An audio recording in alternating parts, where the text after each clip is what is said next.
be on the other one. We'll do some nonsensical banter back and forth. And check 1, 2. Check 1, 2. Christie's mic. Governor 1, 2, Saab's 3, mic. 4, 5, Check 6, 1, 7, 2. Governor Saab. 8, 9, 10. Mr. Saab's mic. 1, 2, 3, 4, 5, 6, 7, 8, 9, 10. 9, 8, 7, 6, 5, 4, 3. Great. I see a lot of thumbs up. Perfect. Thank you, sir. Thank you.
Good evening, everyone. If you could please take your seats. We're just about to get started.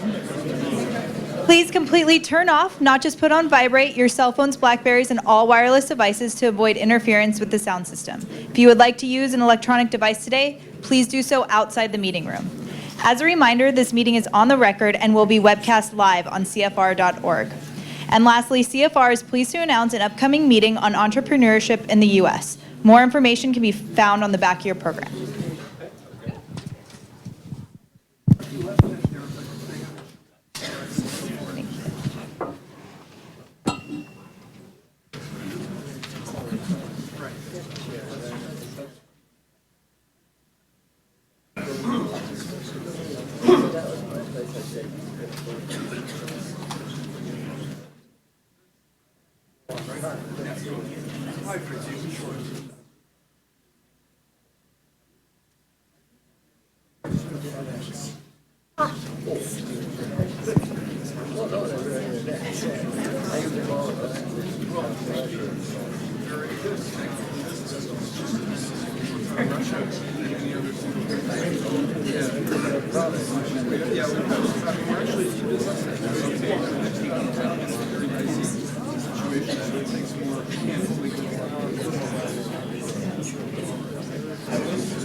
Well, good afternoon, ladies and gentlemen. I'm Richard Haas, and I'd like to welcome all of you to the Council on Foreign Relations. For those of you who may not know us, we are an independent, nonpartisan membership organization. We're also a think tank, and we're also a publisher. And we are dedicated to being a resource for our nearly 5,000 members, for government officials, for business executives, for journalists, educators, and students, civic and religious leaders, and others, to help them better understand the world and the foreign policy choices facing this and other countries. Consistent with that mission, we're making ourselves a resource for presidential candidates and their staffs, as well as for the American people in the run-up to the 2016 presidential election. I have written to the Democratic and Republican candidates offering briefings from our experts here, as well as the opportunity for them to come to the Council and speak and take questions from our members.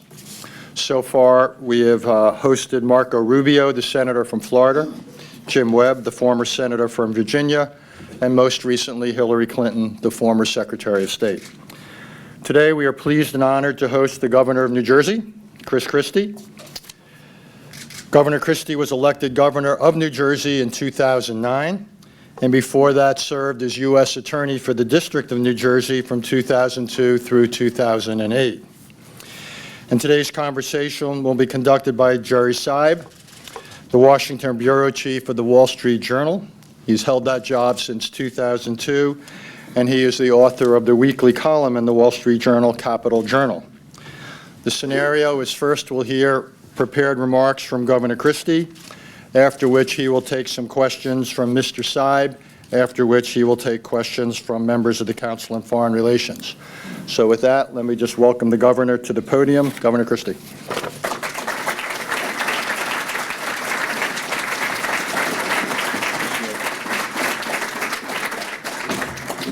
Richard, thank you. And thank you to all of you for being here today. I appreciate it very much. Appreciate the forum and appreciate the input from a number of members of the council that I've been fortunate enough to receive, both as my time as governor and in this campaign thus far. The United States faces problems today all around the world. We could catalog them. And they're worse now than they've been almost everywhere since 2008. I think our biggest problem, America's largest problem, we face a fundamental and a crippling lack of leadership. The American people feel it, and their anger, while I believe comes from many different causes, the root of their anger is the crippling sense they feel of a lack of leadership here in Washington, D.C. It reminds me very much of the late 1970s, right here in 2015. If you look back then, Americans were angry and unhappy as well. Failure in Vietnam, a weak economy, hostages in Iran, and a president who told us at the time that we had to settle for what we had and that to aspire to something greater was unrealistic. We were, I think at that time, a depressed and a fearful nation, fearful that things would not get better not only around the world but here at home as well. And I think we need today what we got back then. We had a president who would finally put American interests firmly first in a dangerous world. No further apologies for American history or for our goals around the world. A president who fought for the American people first, for their protection and their interest first. Not for the UN crowd, not for the New York Times editorial page, but for the admiration and respect of the American people.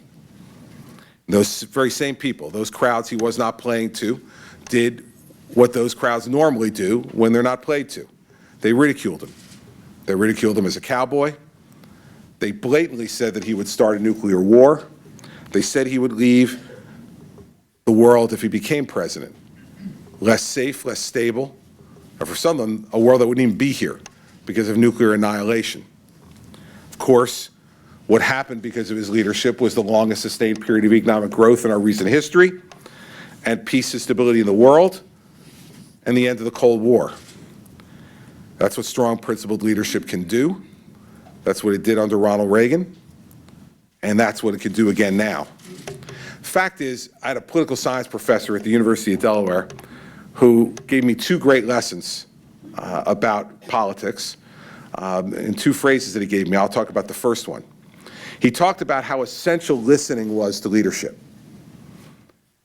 He used to tell me all the time that great leaders listen much more than they speak. And I said to him, why do you think that makes the most effective leaders? And he said, because without listening, he said, you want to be followers. He said, remember something, Chris, a leader without followers is just a guy out for a walk. And it is true today as well that we have a president who I believe no longer listens. He listens to a very small, insular group of people around him. And I've said this publicly before, and I'll say it again, that when I look back on this presidency, I think it will be marked by one phrase more than anything else: often wrong, but never in doubt. That's a dangerous thing to have in a president of the United States. Reagan won over the American people by listening to what their concerns were, what their interests were, what their fears were, and what their aspirations were. And he protected American interests first and foremost and unapologetically to anyone else around the world or here at home. This most recently has come up with the Syrian refugee issue. Now, let me be clear about this. Any policy, if it's meant to be successful in the United States, must have the broad support of the American people. And if that policy is not seen as being in the American interest, it is unlikely to have the broad support of the American people.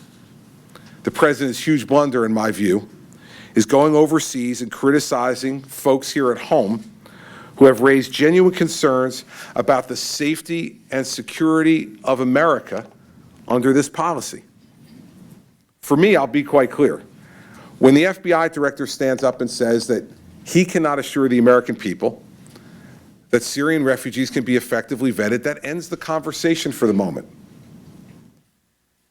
We cannot allow ourselves at a time of great peril to put ourselves voluntarily at even greater risk just because there are some folks who believe that it'll make our country look better here around the world. I have a large Muslim American population in my state. I think it's the second largest Muslim American population of any state in the nation, behind Michigan. And what I'll tell you is that Muslim Americans are not nearly that sensitive, not nearly as sensitive as some of the people in opinion places here in Washington or in the White House believe they are. They're Muslim Americans, and they understand that the safety and security of their family is at risk, just the way the safety and security of Catholics are at risk, Protestants are at risk, Buddhists are at risk when the American homeland's not safe and not secure. This is common sense. I know the FBI director.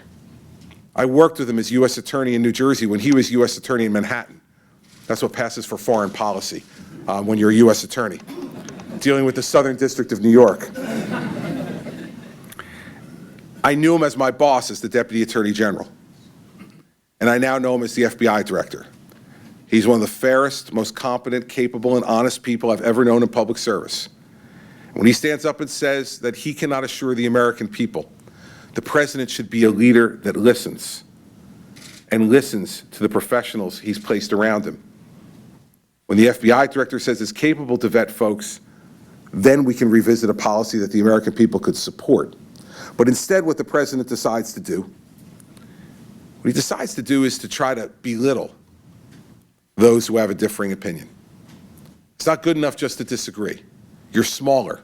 You're lesser. That's not what a real leader does. A real leader attempts to persuade. A real leader attempts to cajole. A real leader attempts to bring people who have differing opinions in to find common ground. A real leader does not stand on foreign soil and belittle the leaders of states all across the country that he pretends to lead. I don't care any less about the widows and orphans of the Syrian war than the president does. Not one bit less. But my focus is different than his is. My focus is on the widows and orphans in the United States. My focus is on the widows and orphans of September 11th. See, they live with me every day. They live around me every day in my state. It's 14 years later for everyone in this country, but for me, it is a daily occurrence to look into the eyes of the people who lost their husbands and wives, their fathers and mothers, their sisters and brothers, their sons and daughters on September 11th. Their pain is no less today than it was 14 years ago. Their loss is no less today than it was 14 years ago. And the goal and the intent of the American president has to be, first and foremost, to prevent another generation of those widows and orphans on American soil. That must be your top priority. And your first priority as President of the United States. And so the president, I believe, has lost his focus in an attempt to justify a failed policy, maybe in an attempt to curry favor with those he's hoping to curry favor with around the world. But he's lost focus, and that's why he's lost support. And that's why the American people don't support this policy, not only because it doesn't make common sense, but because the president has lost focus on what his first priority should be. We can keep Syrians safer in Syria as well. And the president has been unwilling to keep his word that he gave over 4 years ago in this regard. We should have a no-fly zone in Syria. We should try to set up safe zones in Syria to keep Syrians safe inside Syria. Our leaders can't assure our safety, and they want us to follow them into the abyss. Doesn't make sense to the American people. There are other options to follow. The president's unwilling to follow them. It does not mean that those of us who have a differing opinion need to sit down and keep quiet. I think it more important that we stand up and be heard. And as much as that bothers the president, he's going to continue to have to hear us, even if he won't listen. And on the topic of not listening, let's get to ISIS. Despite everything we've seen in the last 12 or 13 days, the president and his administration continues to minimize the threat of ISIS. The president called them a group of killers who are good at social media. The Secretary of State just yesterday said they're not 10 feet tall. This is eerily reminiscent of the president's characterization of them as the JV not quite long ago. I would be fascinated to see the president go to Paris and speak to the families who lost their loved ones 12, 13 days ago and tell them that ISIS is just a group of killers who are good at social media. It'd be fascinating to see the Secretary of State go to those Parisian families and tell them that ISIS is not 10 feet tall. This is just a transparent attempt to justify a failed policy. The president should just admit he underestimated these folks. He underestimated the nature of the threat, the severity of the threat, and to then come up with a strategy to be able to confront the greater threat. Often wrong, never in doubt. You can see through his comments, not just on Syria, but on ISIS, that this is a continuing theme with this administration and its foreign policy. Continue to deny reality. Reminds me, of the old country song, right? You're going to believe me or your lying eyes. There's only so many times you can say that to the American people and have them believe it. There's only so many times you can say that as President of the United States and not continue to lose credibility and, as a result, support. Listen, Mr. President. Listen to the American people and their common sense. The threat is not minimal. And the actions and the words that try to characterize it as minimal are not only naive, but they are gravely dangerous. This is a cult of evil, everyone. And we can never allow this cult of evil, ever, to take hold in our country, and we can never be willing to allow it to live among us. It's the antithesis of what it means to be an American, to willingly participate in this. It's visited too many places in addition to Paris.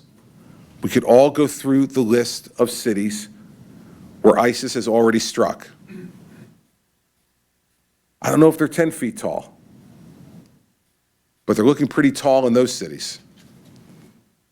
And I don't want them to look that tall or anywhere near that tall in cities like New York or Washington, Chicago or Los Angeles, San Francisco or Minneapolis.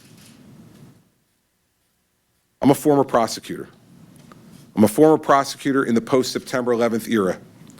I was nominated by President Bush. I was named to that job by the White House on September 10th, 2001. The next day, my wife did what she had done for 20 years. Got up in the morning, left the house by 6 a.m., drove to the train station, took the train to the PATH station, took the PATH to the World Trade Center, and walked to her office 2 blocks from the World Trade Center. That morning, I took the day off, having been named to a new job the day before, and decided to spend the day at home and take my children back and forth to school. We had 3 at the time, 8, 5, and 1. Took them to school, came home, and when I got home, the first building was on fire. And I called my wife to ask how she was. She said, "Oh, it's no big deal." She said, "Some commuter plane flew into a building. They told us not to worry about it. We're working. We're not paying any attention to it. Here's some fire engines outside. They're taking care of it." While we were on the phone, the second plane hit the second building. And she said to me, "They're evacuating us to the basement. I'll call you back as soon as I can." 5.5 hours later, I still hadn't heard from her. Both buildings had come down. All types of stories that turned out to be inaccurate, but we didn't know at the time about pipe bombs and other explosions in lower Manhattan, the inability of people to evacuate. I sat at home over and over again trying to call her and not finding her. And as it got near the time I had to go pick up my children at school, our children at school, I started to think about these things. If I don't hear from her, what am I going to tell the kids when they ask about Mom? Because so many of the children at their school had parents who worked in lower Manhattan that the school had called and told us that they had informed the children of the attack. So they were going to ask about their mom as soon as they got to the car. Started to think about what kind of life I was going to have without my best friend. And what kind of single father was I going to be to 3 young children? Those thoughts were replicated over and over and over again, tens of thousands of times where I live. 5 minutes before I left to go to pick up the kids, the phone rang, and it was Mary Pat. And she was caked with dust and dirt, but safe, in a bar further uptown where she found an operating payphone to finally get in touch with me. We came home that night, and the first call we received was from a woman in our neighborhood who, Mary Pat, had helped her husband find a job after he had lost his job some months earlier. The job she had helped him to find was at a place called Eurobrokers on the 44th floor of World Trade Center Tower 2. She asked Mary Pat, "Have you seen Frank? Did you see him at all today? Did you hear from him? Did you commute in with him?" Mary Pat hadn't. And she said, "Well, I'm sure he's just in a hospital somewhere and hasn't been able to get in touch with me yet." We knew then in our hearts, and we know now, that there were no hospitals. And there were almost no survivors. We see her at church still every Sunday, and the gym in that church is now named after her late husband. We were at that funeral. Our oldest son's best friend, his father worked at Cantor Fitzgerald. We know the results of that. And now for 14 years since, we've watched that young man grow up spending a lot of time in our house.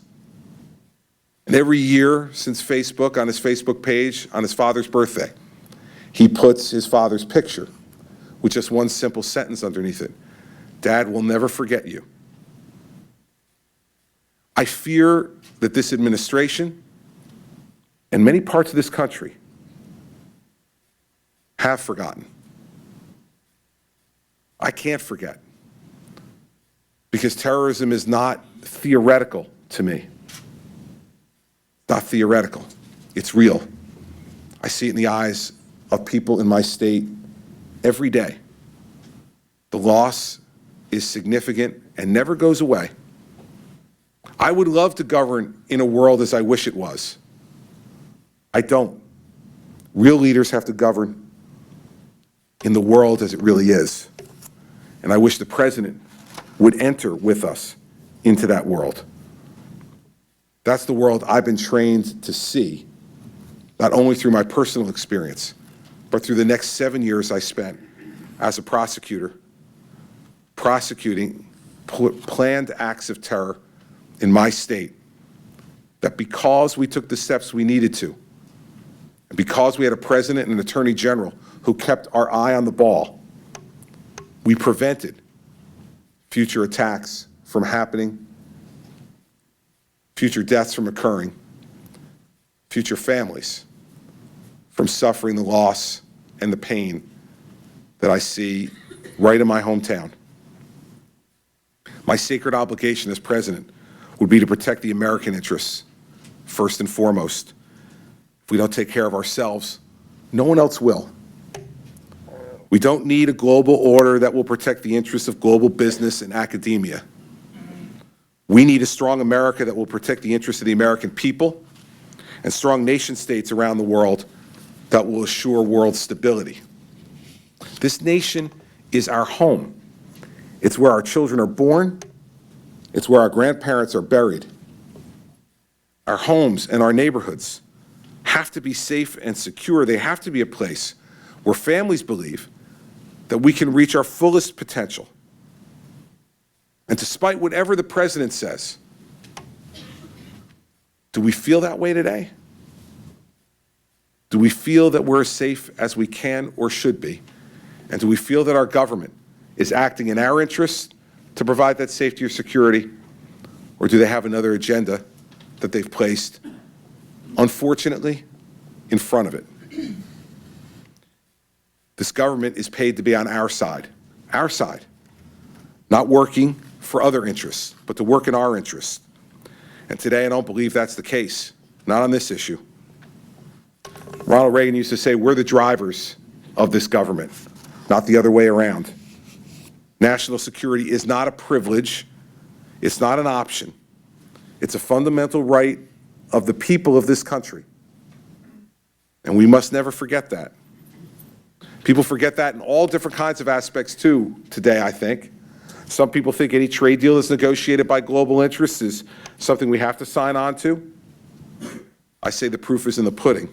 It has to be in the interest of the American people. Some people believe that borders have become outdated. They don't believe in nation states. They believe in a post-American world, even an anti-American mindset. Most of us just utterly reject that. We don't believe at our core that that's true. We recoil from it, but we have to speak out against it, even when it becomes politically incorrect to do so. This means we have to stand up against those type of statements and feelings, no matter how often they're expressed and no matter what publications they're expressed in. We have to put the interests of the average American on the front burner and their interests and concerns there. I'm not one of these pessimists, though, that believe that Washington is beyond repair. If it's properly led and run, it'll serve the interests of the American people. It has before. And I would tolerate nothing less if I ever got the privilege of being president. And you're always going to have critics. That's fine. I've been through that fire over and over again. I manage what I call lovingly an unruly state. There's nothing that's ever easy in New Jersey. But you can walk through that fire and come out on the other side if you stick by your principles. Always in political campaigns, there's this emphasis on new, right? New can be exciting, really can. New can be exciting, it can be attractive. New can be wonderful, it's shiny, it's perfect, it's untouched. New is untarnished. But new is untested. New is not necessarily reliable. New seems fabulous until the moment comes when you need experience. Experience in taming the bureaucracy, experience in facing down one's adversaries, experience in staring down unfair attacks from the media, experience in formulating policies that will actually work, that can serve people. This president was new in 2008. Boy, was he ever. He was new. And let's look at what that legacy of newness and inexperience has brought us. Record number of people out of the workforce, record number of people on disability, Obamacare, more than doubling of the national debt, increased, not decreased, racial tensions in our country, and a foreign policy that at best has been inconsistent and ineffective. Just think of some of the things the president has told us just in the past few years. He claimed our borders were more secure than they've ever been. He claimed that after Gaddafi and Mubarak were gone, that the Middle East would be a safer place. He said that Al-Qaeda was on the run. He said that ISIS was the JV. And just hours before the attacks in Paris, he told George Stephanopoulos that his strategy was succeeding and that ISIS was contained. Now, all of these statements, every one of them, has turned out to be wrong. This is the problem. Newness and inexperience allows you to see the world as you want to see it, as a fantasy, not the way the world really is. We can't afford to have another person behind the desk in the Oval Office who sees America as he sees it. We can't afford to elect another president without the requisite experience and values that our founders enshrined in the Declaration and in the Constitution. Less than one term in the United States Senate has proven to be woeful training for the Oval Office, especially when most of that term was spent running away from big issues and running towards the presidency. You can't abandon protecting America's borders because the political heat gets too great, and you cannot cast a vote that subverts Americans' national security and intelligence capability because it's fashionable to do so at a time of seeming safety. That's not the type of leadership America needs in a dark and a dangerous world. I stood up last spring against the restrictions that were proposed for the NSA for one very simple reason, because I know that the policy worked. It's easy to theorize and debate in some subcommittee in the basement of the Capitol when you've never been responsible for implementing those policies or making those decisions. But when you've been given that responsibility, it becomes a lot harder to give in to the fashion of the day, to the political movement of the moment, to side with the presumed political adversary you think you may have in the future. I've made these decisions. I've used the Patriot Act. I've seen the indispensable role that intelligence plays in preventing attacks on the American homeland. The Congress and the President made a grave mistake, not only in restricting the NSA's ability to do their work, but also at the same time in demoralizing the spirit and degrading the conduct of America's intelligence officers and law enforcement officers. This has led to a diminution of the effectiveness of our intelligence community, and it's led to a loss of spirit in our law enforcement community. And once again, I refer to the FBI director, who has said repeatedly that there is a chill wind blowing through law enforcement in this country. That not only affects what happens on the streets of Ferguson or New York or Los Angeles or Chicago, It affects their ability to interdict plots and plans in conjunction with federal agents being put out by terrorist groups. Morale is not divisible in law enforcement or in the intelligence community. And the actions of the last year by this administration and some collaborators in Congress of both parties has made our world less safe. When I had this argument with Senator Paul on the stage in August, folks maybe understood the argument less. 11 days after Paris, it's significantly more acute. A leader has to have the will to be capable of standing up to criticism that will come from all fronts. There's no doubt that many of the policymakers here in Washington, along with many thought leaders in the press, have gotten into the lazy habit of assuming that any policy that's popular with the American people must not have been totally thought through. If you ask for a pause on the entry of Syrian refugees to make sure that the FBI and intelligence communities can effectively vet them, you're accused of xenophobia. If you express skepticism towards any type of trade agreement, you're accused of wanting to shut down trade around the world. If you insist that we enforce the immigration laws, you're accused of nativism. An effective leader can't be intimidated by the labels. If what you believe in your heart, you let come out of your mouth and you stand for it. You can't constantly lead by having your finger up in the air and seeing which way the wind's blowing. Whether that wind's blowing inside the United States or across either ocean towards the United States.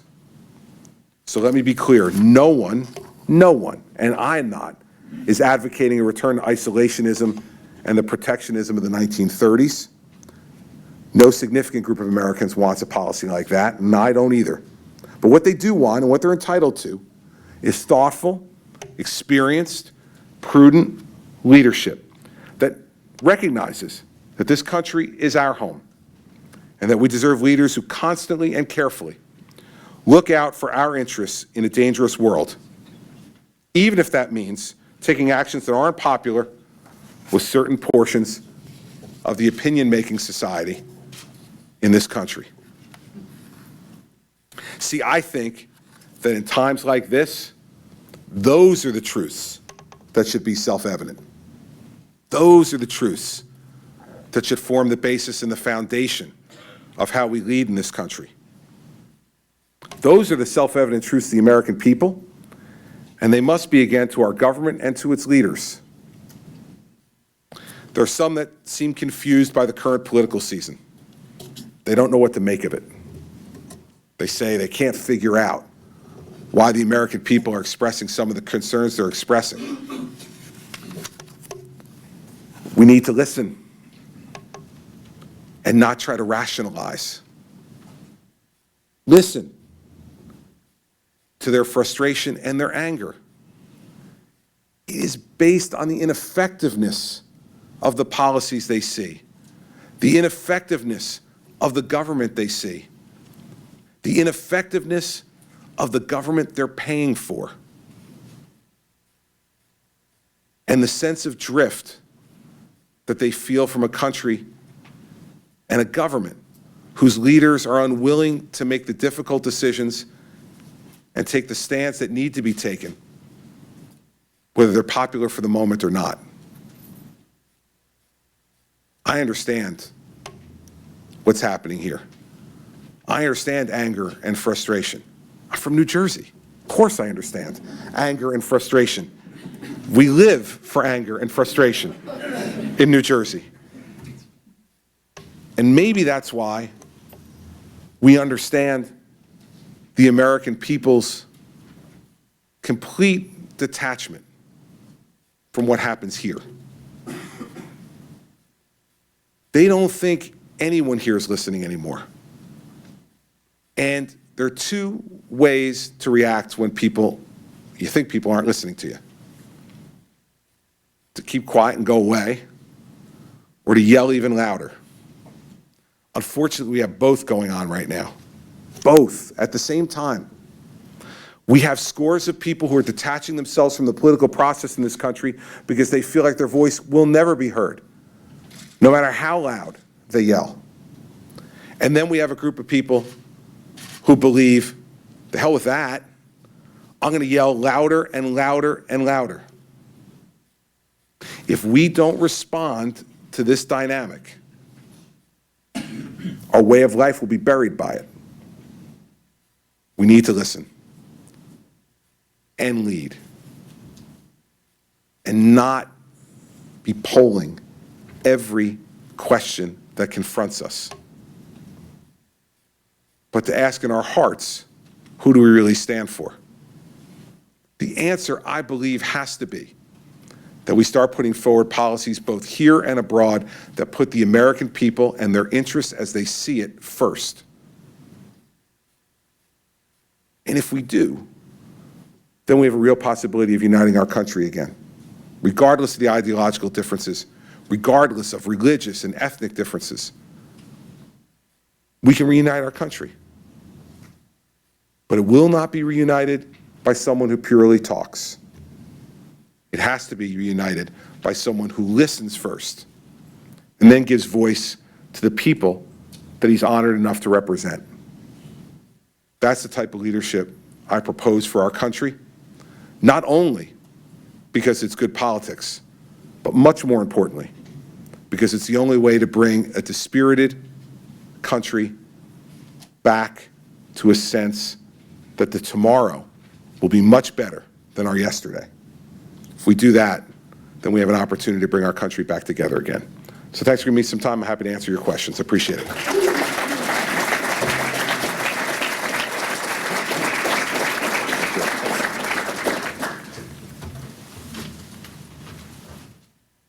Thank you, Governor Christie, and thank you, council members here, and also those who are participating by teleconference in the country and around the world. We'll hear from some of them later in the question and answer, provided I can get my iPad to work. 50-50 chance. Here's how we're going to do this. I'm going to take advantage of my prerogative as moderator to ask you a couple of questions that follow up on your remarks just now. Then I'll open up to questions from you all. And some from people who are listening in. Let me start with, you talked for a while about the battle against ISIS, obviously. Down the street this morning, President Hollande from France was here visiting the president, presumably asking about ways to increase U.S.-French efforts against ISIS and to create a better international effort against ISIS. In a Christie administration right now, what form would the American participation in that effort take? Well, first off, we're inheriting a situation which has been allowed to get so far out of control that it limits our options. And that's the first concern. But your question is about what you do now, not how to look back in retrospect and what you might have done differently. I would tell you this, that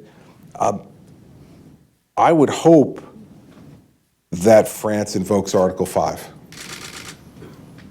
This is an attack on one that's an attack on all. We need to be really clear about this. It seems like that Mrs. Clinton won't use the term radical Islamic terrorism because she thinks somehow that this will be insulting to the rest of the Muslim world. I think it's clarifying. See, if you say that you're going to war with radical Islamic terrorism, then by definition you're not going to war with the rest of Islam. In my state, as I said, we have the second largest Muslim American community in the country. And I've appointed Muslim Americans to high-ranking positions in my administration, to the judiciary. These are good, faithful Americans. Confusion is only created by the use of euphemisms. So let's talk about first what we need to go to war with. It is a uniting thing for the Western world because, let's remember something, they're trying to limit our freedoms. And so, a Christie administration would work with the NATO alliance to bring the full effect that we could have, both diplomatically, but also militarily and from an intelligence perspective. to be able to do what we need to do to bring ISIS to a conclusion. But we also need to be honest with the American people that because of the situation we've inherited, that this is going to take a very long time. This is not going to be something that's going to happen overnight. It just isn't. And I've heard some people say this is our world war, and this is the way it's going to look. That may be true, but I think certainly in terms of length of effort, we need to, and any leader would need to appropriately prepare the American people for the fact that this is not something, whether it's handled diplomatically, militarily, or just through intelligence effort or a combination of the three, that's going to end anytime soon. This is going to go on for a long time. And does that mean Western troops on the ground under a NATO umbrella? And is there some concern that that's what ISIS wants, that to draw in a Western response is to validate their narrative that this is the Crusaders versus the true believers, and that it's a trap, essentially? Well, listen, the trap is only set to the extent that you walk, trap's only a problem to the extent you walk into it, Jerry, right? I mean, I think the fact is that this has to be done really carefully, and that's why I think working with NATO is not the only thing we need to do. I think we need to work with our Arab allies in the Middle East as well.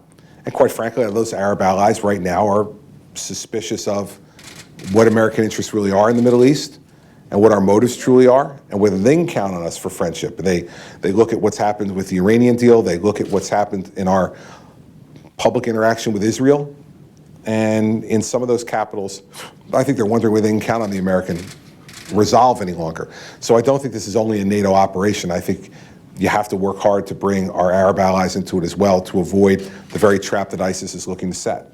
And President Putin, what's his role? I mean, Donald Trump says he'd have a great relationship with him. Yeah, well, what does Chris Christie say? I think we could get there eventually, but he'd have to understand the limits of our patience.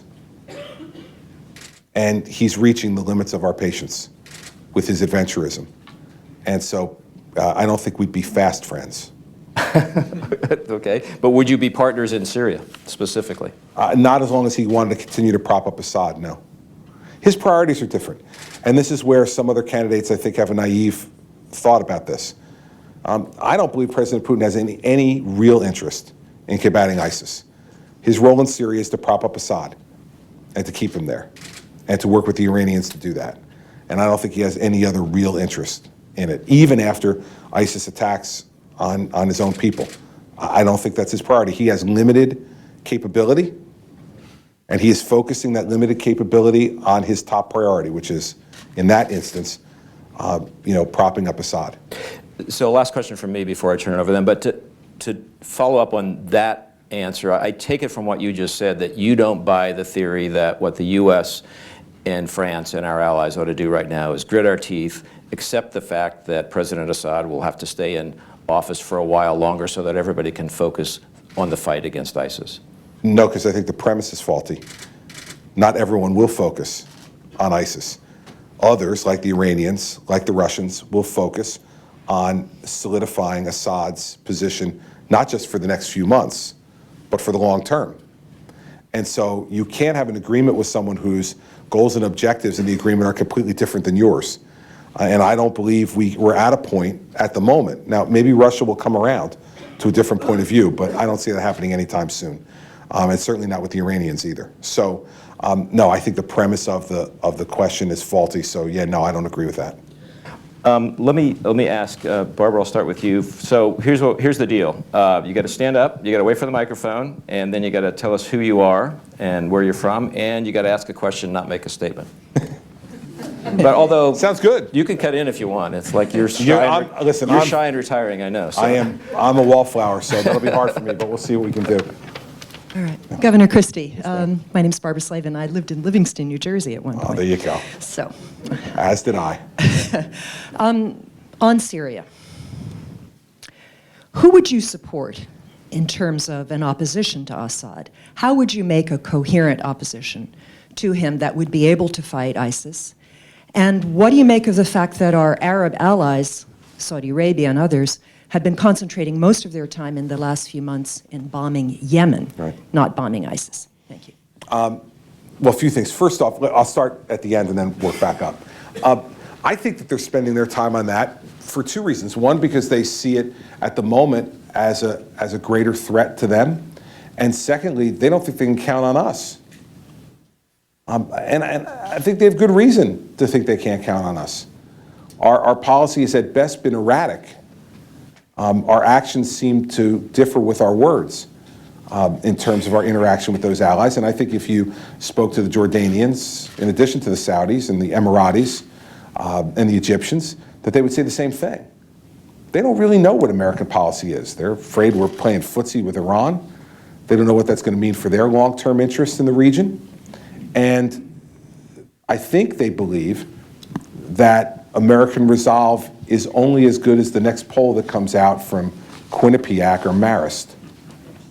And as long as that's the case, then why would they want to get in league with us on this when they also feel like they have competing priorities and interests like Yemen? On the Syrian part, that's the part that makes what's happened over the last 2 years or more make this even more complicated, because I don't think that there is a coherent opposition at the moment. And the problem, though, is that Assad himself is, I think, one of the great causes of ISIS and one of the great irritants through the way he's conducted his policy towards his own people.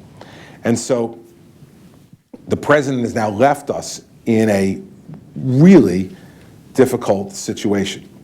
And the president's solution is what it always is, which is don't do anything. Don't do anything, let other people do stuff, and let's see what happens. Let's see how it shakes out.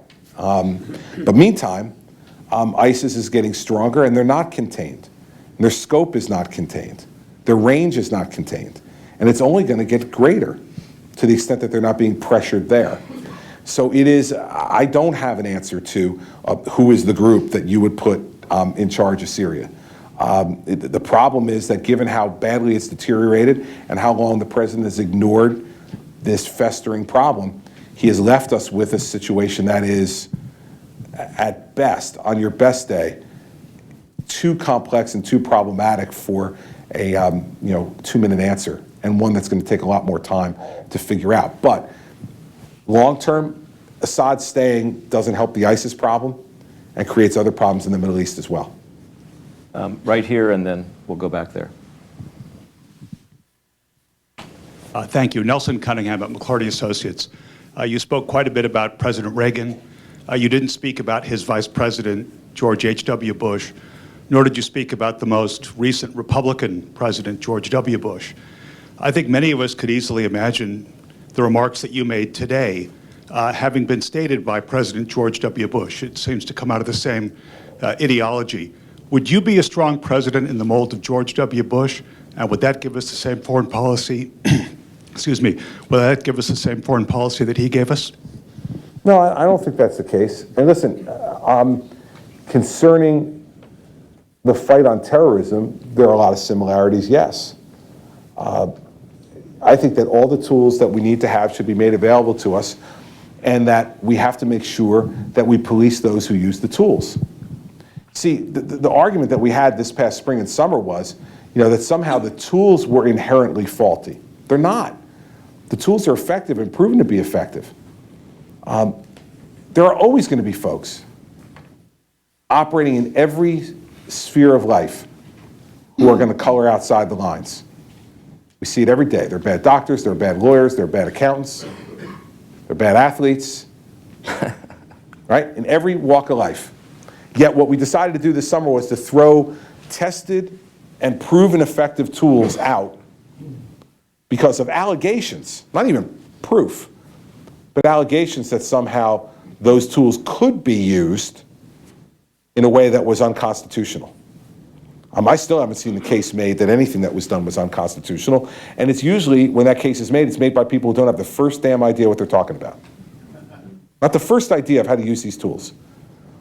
You hear about the metadata collection operation at the NSA, and you hear people talk about that, and they extrapolate it to, someone was reading your emails with your grandmother and, listening on your phone calls with your wife. When, of course, none of that was going on, and none of that had anything to do with the metadata program. But, this administration had an agenda. Their agenda was to ratchet that down, and they waited for a political opportunity to do it, where they could call other people into it. So on the terrorism issue, I would say that I think President George W. Bush, in combating terrorism and stopping attacks on American soil, I think that record's pretty good. And as one of those people who participated as a United States attorney in the law enforcement side of that, there's not one thing that happened on my watch that not only that I'd be ashamed of, there's nothing that happened on my watch that I'm not proud of. We interdicted at least 2 serious and significant plots of terrorism in the immediate aftermath of 9/11 using the tools that were available to us.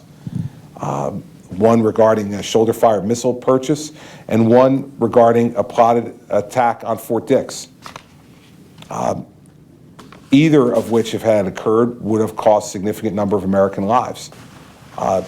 We need a president who understands this and understands how to use these tools.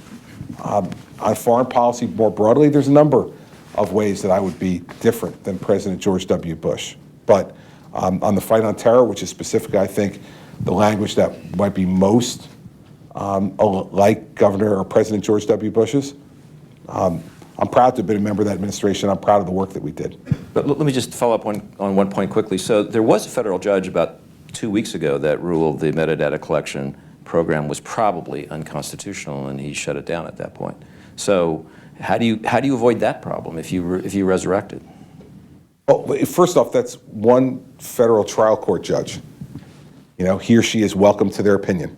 That will be appealed and go most likely all the way up to the United States Supreme Court to make that determination. And there can be potentially, depending upon what the ultimate decision turns out to be, small tweaks or changes that can be made that may be able to address some of those concerns. This was a wholesale abandonment of it. This was saying, we're going to put this in the private sector's hands. We're going to count on the phone companies and the data companies to keep this information and to make it accessible to us immediately. Now listen, I'm a former federal prosecutor that had subpoena authority. And when I subpoenaed, grand jury subpoenaed materials from Verizon or AT&T, it wasn't immediate. Nor will this be. And it's a fantasy to think that the metadata program will be nearly as effective, if effective at all, under the way it's been amended. And let's face it, that Paris is going to prove out to be, in my opinion, in the long run, an intelligence failure. You had people from multiple countries, a synchronized attack. They didn't get together at the Taco Bell 15 minutes before and put this thing together. And so that means it was an intelligence failure. Intelligence failure on the part of French intelligence, other European intelligence, and American intelligence. And it's not a coincidence to me that this happened in the aftermath of restricting those programs and, remember, also demoralizing the intelligence community. That awful report that came out from the Senate Democrats at the end of last year was a complete political instrument that did nothing more than demoralize American intelligence officers all around the world. And you cannot continue to do that and expect those people are going to put themselves in harm's way and do the dangerous, dirty work that needs to be done to get this information if you continue to demoralize them and put them at risk and take tools away from them at the same time. Right there. Mark Kennedy, George Washington University. In addition to talking about terrorism, you also alluded to some concerns about trade. Just wondering if you had any specific concerns about the Trans-Pacific Partnership and whether you see it as a significant geopolitical step to keep China from pushing us out of influence in the Pacific.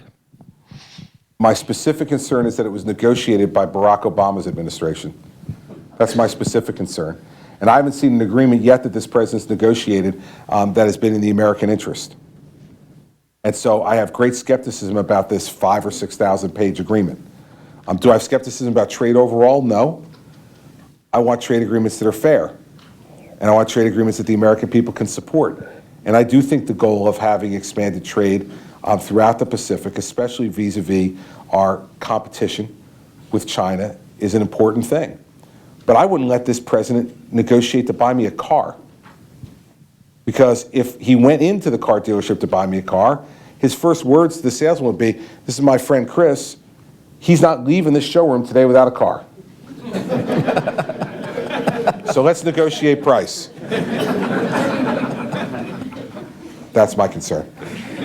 Let me turn to a question that came in from cars from at all, or afar. not? Well, actually close, but it's from New York, so you should appreciate it. It's from Mark Anderson, Depends. From Mayor de Blasio? one of his constituents. Is education an alternative to jihad and barbarism for the next generation of occupants in the territory under Islamic State's control? And if so, what would you do to ensure they have access to it? Not really. Not really. I mean, again, that's kind of sounds to me like the world the way I wish it were rather than the world the way it is. I don't think they're interested in that at the moment. Are there elements of that population that would be interested in it? Sure. But it's not accessible to them. And if you're asking, would I use American power and authority to make it accessible to them? No. No, I wouldn't. Right here, and then right back there. Here you go. Yes, sir. Alan Wendt, formerly with the Department of State. Governor, as president, what changes would you seek to make in our current immigration policies? A number. First, it goes back to what I was saying in my remarks, is that any change to policy of that kind in the United States has to have the broad support of the American people. And the reason that, in my view, that immigration reform has failed up to this point, even the efforts that were made a summer or two ago, are because the American people don't trust the government to actually do what they say they're going to do. And they have pretty good reason not to. So I think the first thing we need to do is to regain the trust of the American people. And the way to do that is to enforce the laws that we have now, effectively and fairly. So we need to secure our border. That's only part of the issue. And I could go through, I'm not, so that we can get this part out of the way, I'm not a 2,000-mile wall guy, okay? I don't think that makes sense. And having had the privilege of meeting a couple of times in the last 18 months with President Peña Nieto, I don't think no matter who asks him and how they ask him, he's paying for it. Even if it's really beautiful, I don't think he's paying for it. So, but I do think that walling and fencing along the border in certain of the most heavily populated areas, has some efficacy to it. Secondly, I think on the border we need to use much more of our technology, drones and stationary cameras and such, so that it doesn't become ungodly expensive to be able to do it, but you have a way of monitoring the activity. I would be embedding a lot more FBI, ATF, and DEA agents with our Border Patrol folks to try to interdict drugs and guns that are coming across the border as a public safety issue. But we got to remember, too, that our visa program is one of the biggest problems that the American people are upset about. That we invite people here for a period of time, and then we don't keep track of them, and then they stay. I mean, listen, we're all going into Thanksgiving week, right? Many of us are going to be inviting, I'm inviting people to my house for Thanksgiving. This would be like if I woke up, on Saturday morning, and I went upstairs to one of the guest rooms, and they were still there. I mean, hey, I invited them for Thanksgiving. I didn't invite them for the weekend, and got to find a way to make sure they don't stay. I got in a lot of trouble over this with some measurements in the media because I used because I thought everybody in the media, like I, used English as a first language. And so I said, if Federal Express can figure out how to track a package from the minute it leaves my doorstep till the minute it arrives at the doorstep I want it to go to, and every step in between, we should be able to do something better with the visa program. Now, of course, then this led the wonderful folks in the media to say, Christie wants to track immigrants like packages.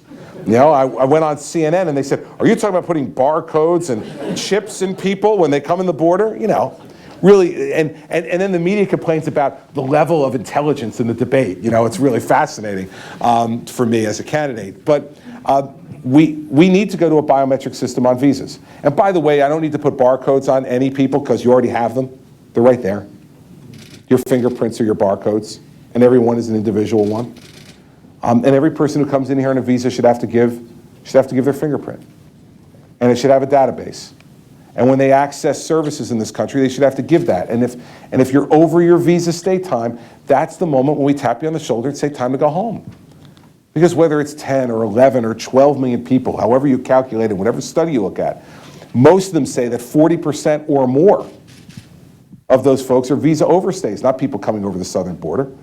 So if you just deal with the southern border and you don't deal with the visa overstay issue with a biometric system, you're not going to be able to control that flow.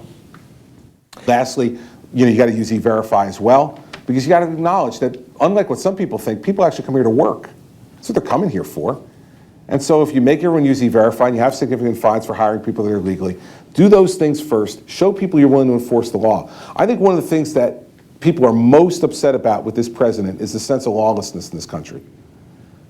You don't like the immigration laws? Don't enforce them. Have sanctuary cities? Don't enforce them. Because I don't like them, so don't enforce them. You don't like the marijuana laws in the country? Let states have marijuana for recreational use. I don't like the law anyway. I don't think it's all that good, so don't enforce it. The law we don't enforce today that you like will be the law we don't enforce tomorrow that you don't like, all right? And then all of a sudden, we've got a real problem on our hands, because justice then only becomes a word, not a way of life. So I think that if you want to move towards fixing this problem, the first thing you have to do is convince the American people that you can actually do the job they've given you already, before they give you greater latitude to do other things, some of which may be laudable, but none of which they'll support right now, because they don't believe that the government's even competent at doing what it's going to do. We have some things to prove first. So I think we have time for one last question. I just want to remind everybody before we do that this conversation has been on the record, and I want to go further to the back this time. So way back. Now you way tell back me. there. Yeah, I know. What are all those cameras doing back there? That was your first clue that this was on the record, I believe. So.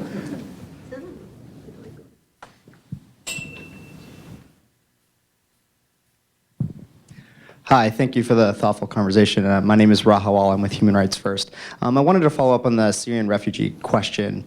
Former DHS Secretary Chertoff said that, talking about biometrics, in fact, biometrics are run on Syrian refugees, and it's the most rigorous vetting process that we have. Are you open to reconsidering the possibility of letting in more Syrian refugees if you can be convinced that it can be done so safely? I know Condi Rice, former Secretary of State, said that we're sending a bad signal, one that could play into ISIS propaganda by blocking all Syrian refugees. And General Jack Keane said similar thing, that I've really, heard all the, yeah. I've heard it. You have to review all the different people who want to do it.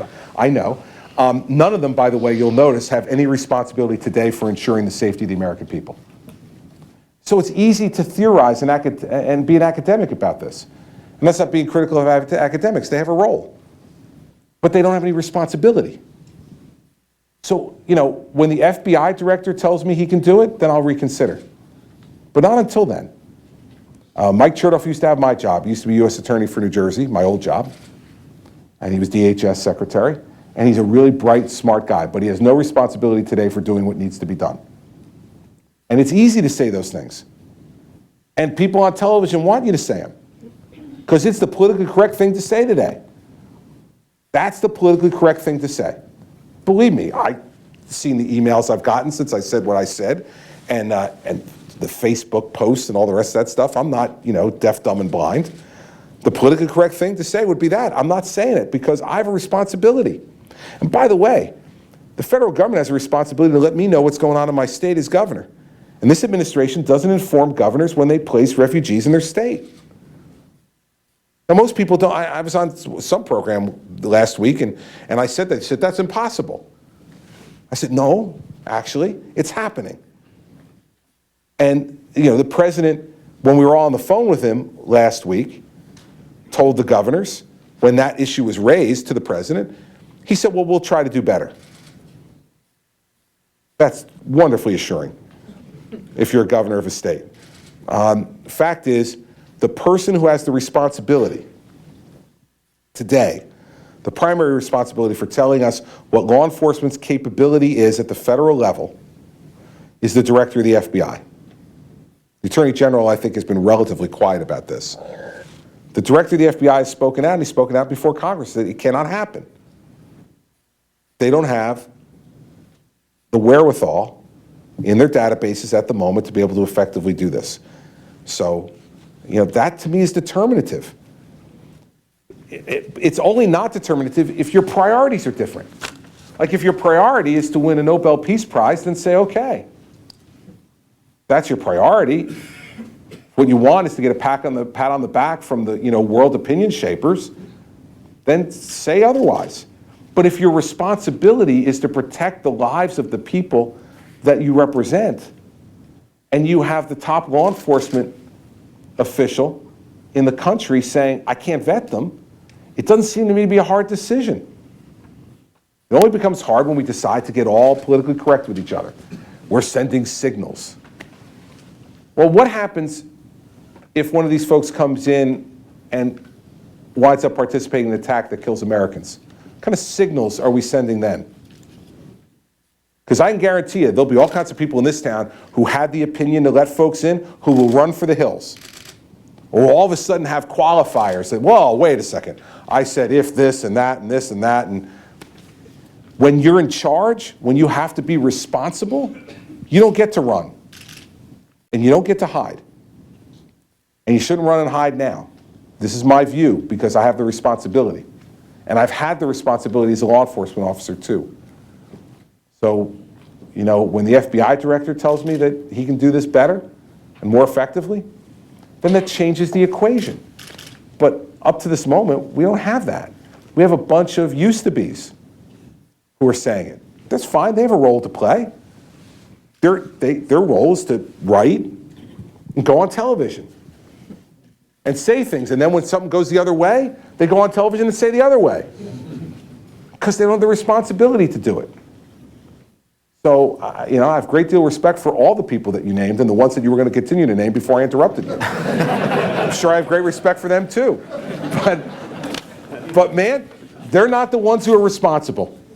And I'm telling you that that's one of my biggest problems with the president. He is responsible. He should know better. And he should listen to the people he put in charge. I can't imagine he knows more than Jim Comey about this issue. I can't imagine a scenario under which he understands and knows this more than Jim Comey. And so, you know, sometimes, like I said in the speech, leadership's about listening. Even if it's contrary to exactly what you want, you need to listen.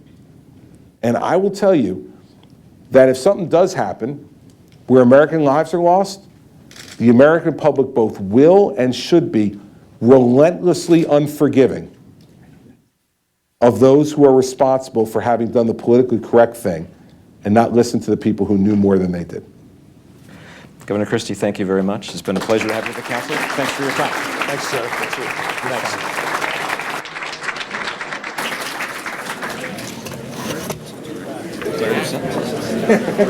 I know, it's a disease, Jerry. It's a disease. I apologize.